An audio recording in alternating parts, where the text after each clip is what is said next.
Vitajte pri sledovaní videoreportu z 3. dňa môjho cyklovýletu po trase Alpe Adria z rakúskeho Salzburgu cez Alpy až do Talianska. Tento deň ma čakala pohodová jazda prakticky po rovine údolím Drávy do Villachu a odtiaľ na západ do Talianska. Dneska je nedeľa, tak by mal byť trošku oddychový deň. Všetky obchody budú pozatvárané, takže jedine benzínky a možno nejaký mekáč, ak sa dostanem do Villachu. To pár metrov v lesíku som kempoval. Vidím z lesa. A tu takéto krásne miestečko na raňajky.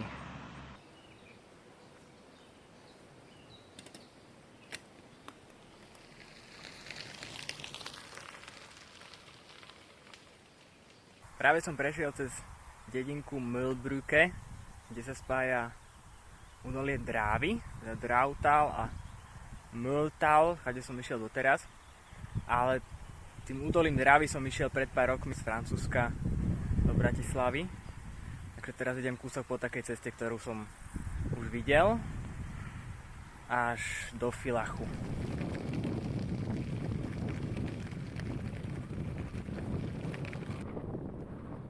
Vedel som, že sa nemusím ponáhľať a po predchádzajúcom náročnom dni som si doprial pohodové regeneračné tempo. Cesta sa najprv vlnila cez dedinky, trochu v úbočí týchto kopcov, neskôr viedla cikcák pomedzi polia.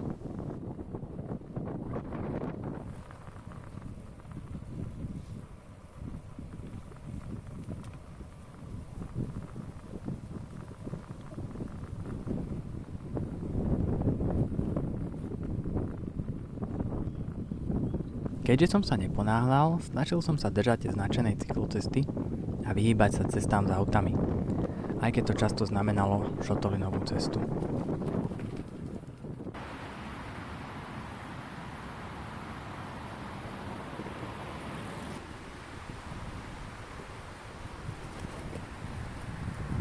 Ale úplne najlepší úsek bol práve tento, cez lesík, pod stromami, popri rieke.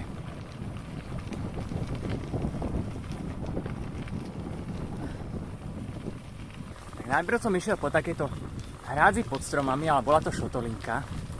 Tak som dole videl, že asfaltka, šup, pri najbližšej príležitosti vidím dole na asfaltku, tá sa po 100 metroch zmenila sa na šotolinu.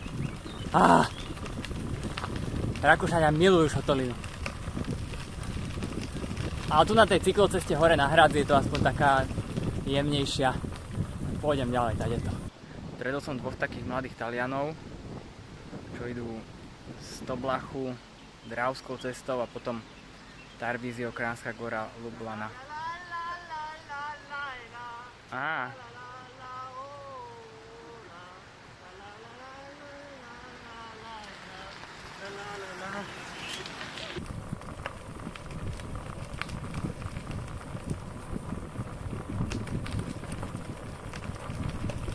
Taká to bola idylka a teraz sa budeme vyhýbať.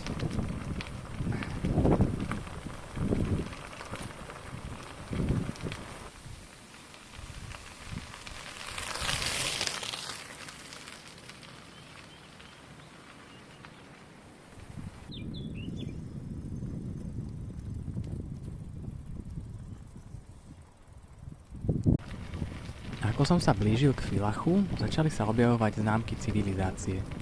Najprv lom a spracovanie mramoru, po chvíľke diaľničný most.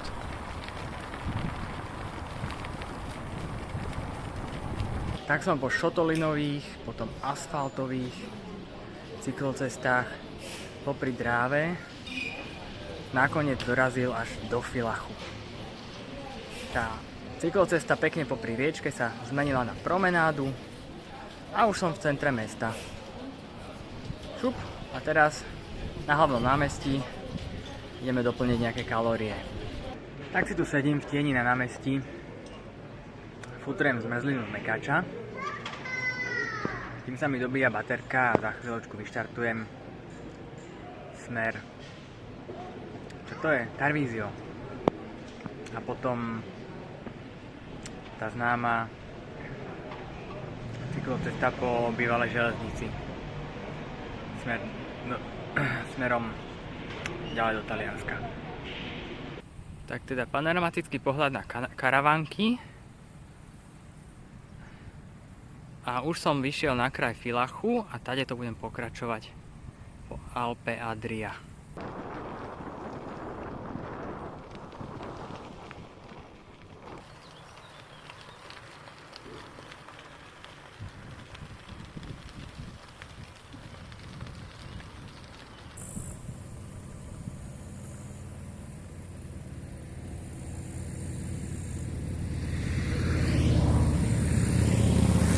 Ťažko uveriteľné, ale našiel som vilu, ktorá je otvorená v nedeľu. Tak idem si nakúpiť nejaké zásoby. Je strašne horúco, neviem si predstaviť tie 35-ky v Taliansku.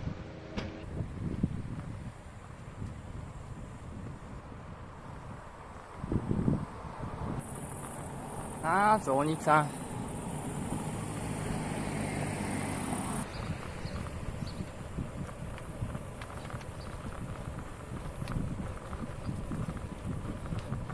Pre cyklistov tu majú Taliani všelijaké obchádzky.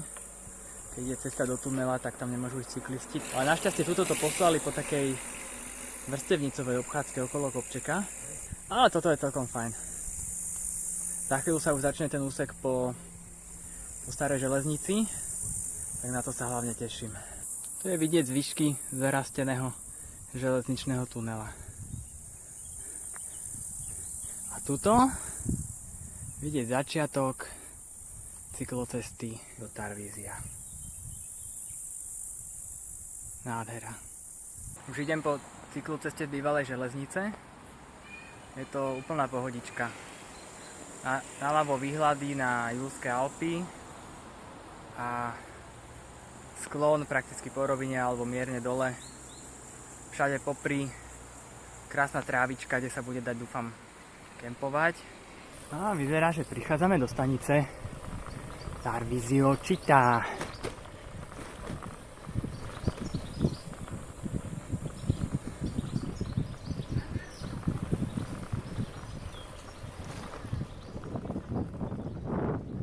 Ihrisko. Kostolík.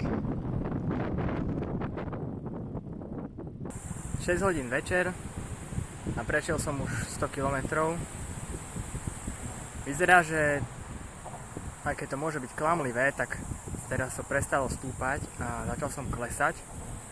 Som 800 metroch nad morom, tak to by mohlo celkom pekne teraz ísť dole kopcom až k moru.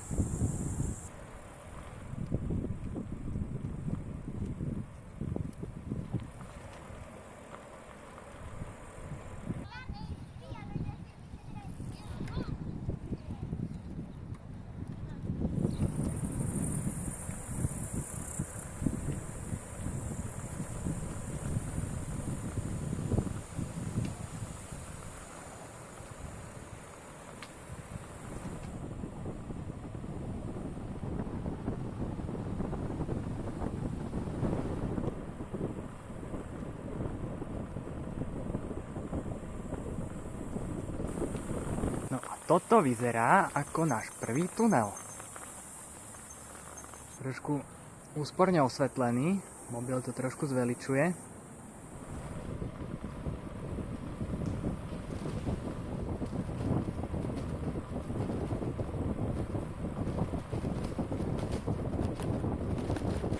Myslím, že som našiel miestečko, kde to dnes zabalím. Sú to také lavičky, dosť ďaleko od dediny. Po chvíli bude končiť táto cyklocesta po starej železnici, lebo po tom násype ide teraz aktuálna železnica. Tak chvíľku bude táto cyklocesta križovať kade tade, popri ceste, po uličkách nejakých dediniek a tak ďalej.